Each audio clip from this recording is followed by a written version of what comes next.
আরে কানাই, এসো এসো। একটু আগে জানো তোমার কথাই ভাবছিলাম।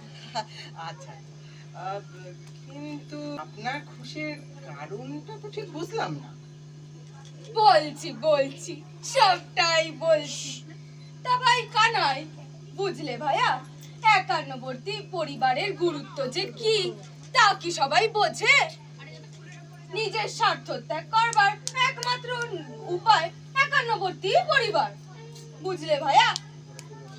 এ না হয় বুঝলো, কিন্তু এইসবের মধ্যে আপনার খুশির কারণটা কি এটা তো বুঝলো। তুমি তো জানো আমি চিরকালই একটু আবেগ প্রবণ।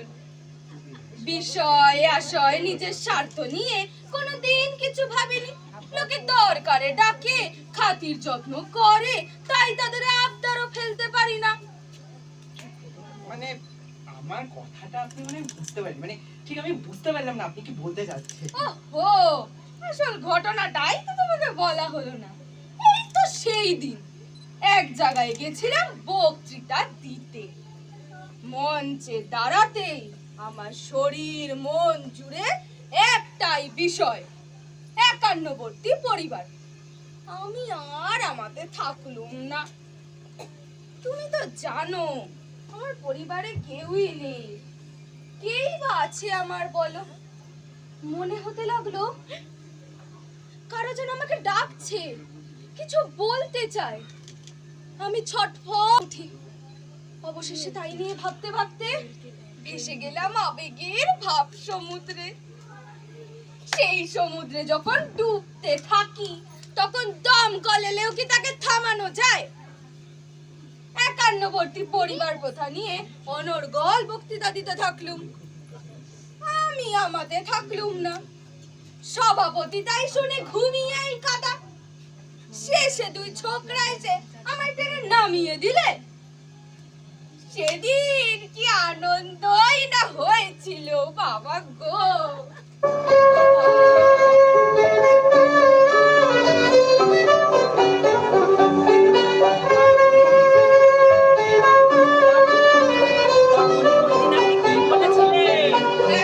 বলেছিলাম নিজের স্বার্থ ত্যাগ করবার একমাত্র উপায় একান্নবর্তী পরিবার। যেখানে পরের অর্থে নিজের জীবন কাটে সেখানে স্বার্থের কি প্রয়োজন? খবরের কাগজে ফলাও করে লেখা বেরিয়েছে, লোকে কি দুঃখই না করছে। বলছে আহারে, দৌলত বাবুর পরিবারের কেউই তো নেই, তিনি যে একলা। কি করা যায় বলো তো?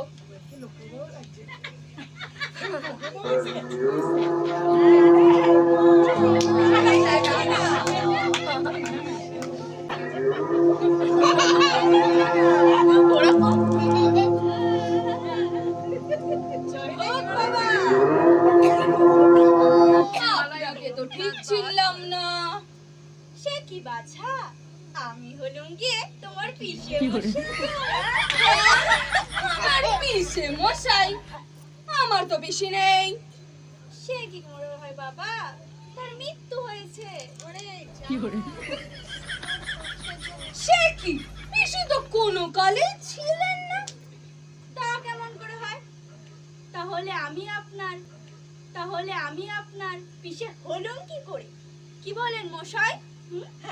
সেটা তো ঠিক কথা। তা এখানে আপনার কি উদ্দেশ্যে আগমন? সে তেমন কিছু না। শুনলুম বাবা তুমি একলা রয়েছে বলে সবাই দুঃখ করছে, কাগজে বেরিয়েছে, তাই একসাথে থাকতে এলুম আর কি।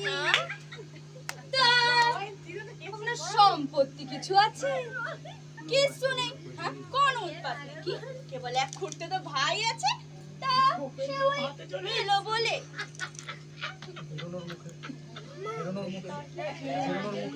তার কি কিছু আছে? ওই তো দুই স্ত্রী আর চারটে বাচ্চা। বেরোনোর মুখে দুই বউ মিলে এমন চুলে চুলে লাগিয়ে দিলে তাতেই দেরি হয়ে গেল।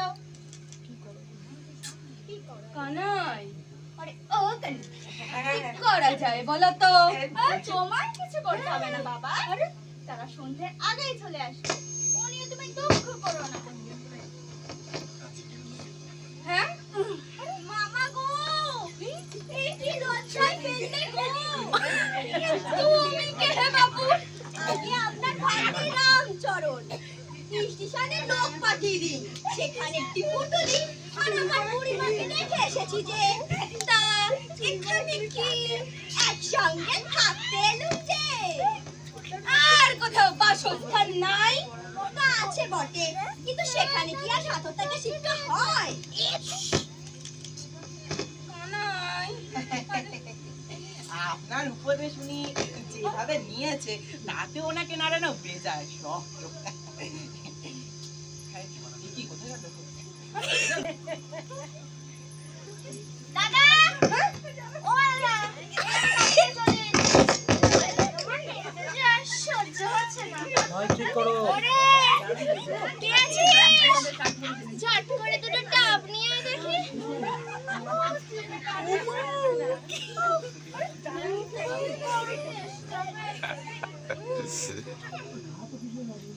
ও লাউখুড়ো, বিসর্জন দিয়ে চলে এলুম যে। এই আমার ভাঙা বকন, ছেলো আর এটা বিড়াল ছানা। এর মধ্যে দুটো আমার পৈতৃক সম্পত্তি, যা ছিড়ি আর এটা আমার সোপার্জিত। আপনি না। আর আমার কোনো দোষ দিতে পারবে না কিন্তু। আমি বসলুম। আরে আরে আরে আরে কি হচ্ছে?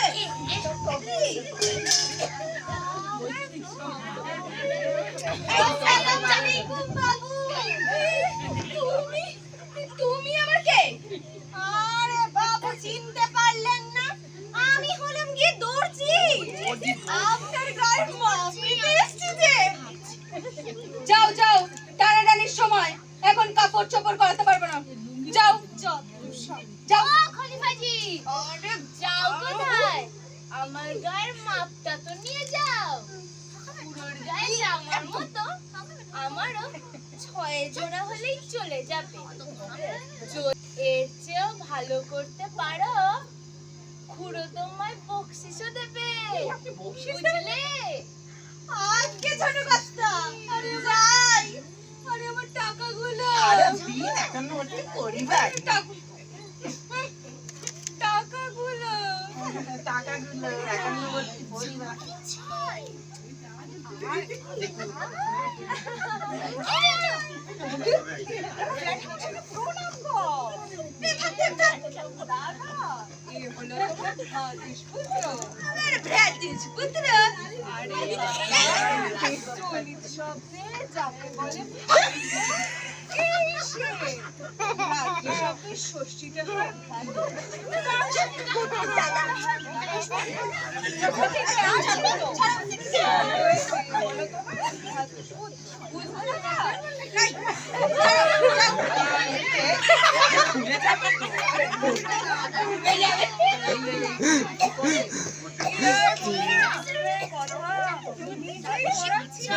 ধৈর্য নিয়ে আটকে গেল যে ভাবলো এর দ্বারা আর হবে না। ঠিক কাগজে তোমার বক্তৃতার কথা চোখে পড়তে একটু ভরসা পেলুম। ভাবলুম দৌলতটা যখন আছে তখন ছেলে লেখাপড়ার কি দরকার? তার উপর যার হর্ষই দীর্ঘইতে কোনো জ্ঞান নেই, তার কাছে বাবা জ্যাঠা দুই সমান। বলে না? ঠিকই তো। তাছাড়া দাদা তো বলেছে যে একটু কষ্ট স্বীকার করে অন্যের দুঃখ কষ্টর জন্য নিজের ক্ষুধা তৃষ্ণা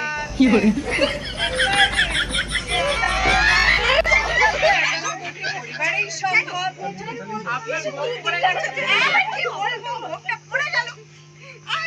তুই আয় এদিকে। এইভাবে যাই। আরে আমার জামাটা, আমার জামা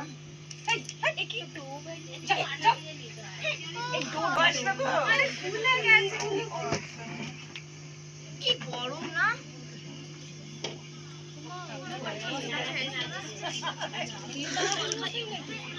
কি রে শালা? শুনলাম নাকি শালা সুখে দুঃখে সবার মধ্যে কেঁদে কেটে ভাসিয়ে দিয়েছিস। তুমি কে বললি ভদ্রলোকের কোনো হদ্দ? মানে ভগ্নিপতির কান বলবো না তো কি কান ভাড়া করে নিয়ে এসে বলবো? বলেন কি মশাই? ঠিকই তো, ঠিক।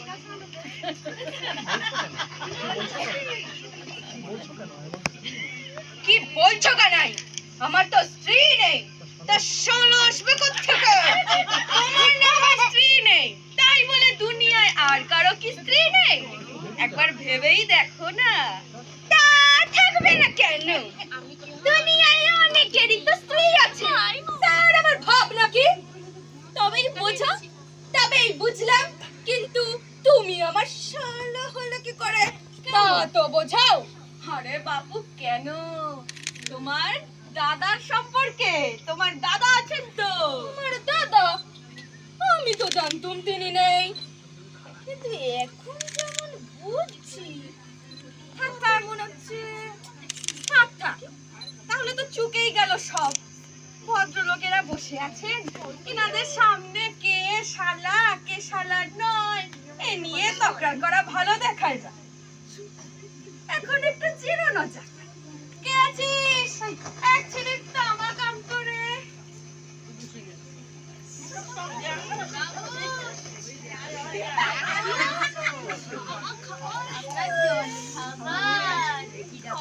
যা, যা এখান থেকে যা। যা, এখান থেকে যা। যা এখান থেকে।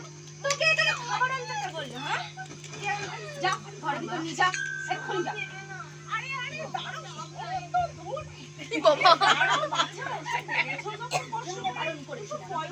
ভেতরে নিয়ে যাও।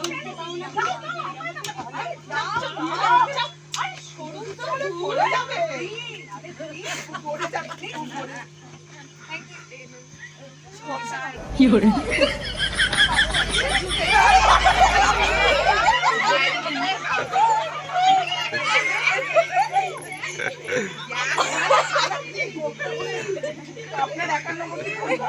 তুমি চুপ করে দাও। তোমার বড় না আস্তে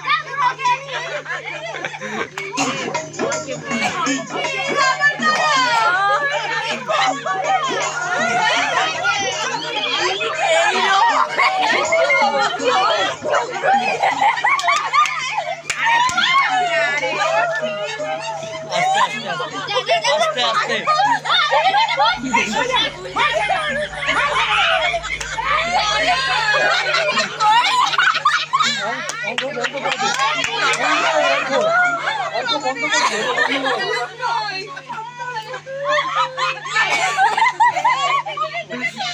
শিক্ষার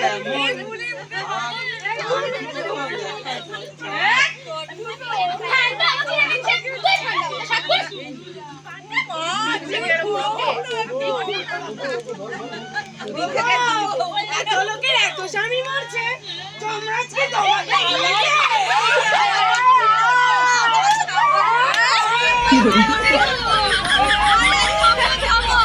আরে ঠান্ডা হও তো। আরে থামো তো। আরে ঠান্ডা হও। কি করে?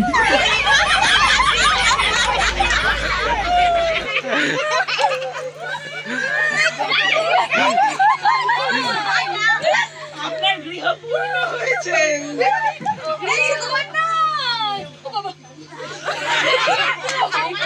আপনার পূর্ণবর্তী পরিবার তো হয়ে গেছে। আমার আর কোনো কাজ নেই, আমি এই